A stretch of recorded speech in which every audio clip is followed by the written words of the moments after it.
as I remember it, I mean, I was a political correspondent at Westminster. Initially, it wasn't just the BBC, although the BBC was particularly cautious.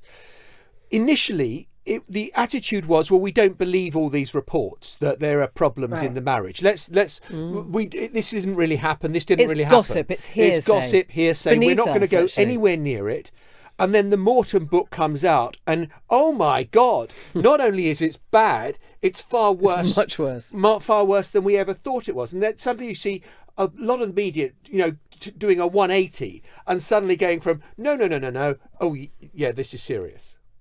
Well, that's right. I mean, actually, in 1985, I'd written the cover story of Vanity Fair, The Mouse That Roared, where I did talk about how the fairy story was over, and and that the marriage was in serious trouble. I didn't get the bulimia at that time, didn't know about that, but I did write about how the marriage was in trouble. And in fact, Charles and Diana, the palace was so angry about this piece, The Mouse That Roared, that Charles and Diana went on television to deny it.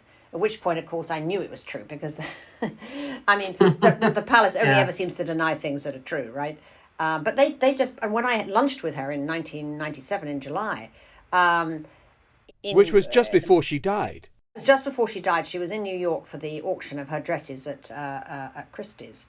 And she came, and I had lunch with her with Anna Wintour in the Four Seasons. And she said to me, she said, I that flat voice, I owe you an apology. I said, she said, you were right, weren't you?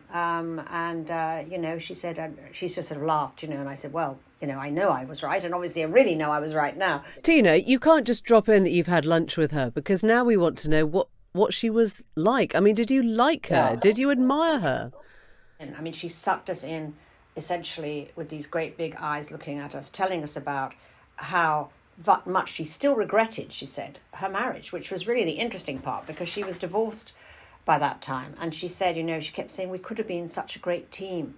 And she really said, how much her marriage she still mourned her marriage, and how she said that she dreaded August, because she said the boys used to go to Balmoral, and she said, I have no one to stay with in the summer. So of course I said, well, I'm sure you have a lot of invitations, I mean, everybody wants you.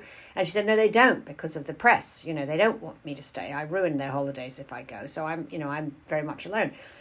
At which point, of course, later, when she died 6 weeks later in that Paris tunnel, I thought about that, because in a sense, that's really what she was doing on that Dodi Al Fayed boat.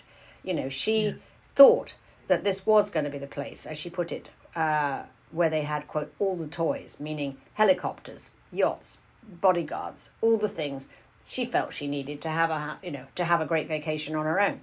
Of course, it turned out that they were the worst people to be on vacation with, because they also were absolute publicity hounds. So, it was the last, and had very bad security, as we know, in the end, and a driver who was drunk. So it was a very sad irony. She really thought this was going to be her refuge. It turned out to be her terrible nemesis to go there. The Newsagents. This is a Global Player original podcast.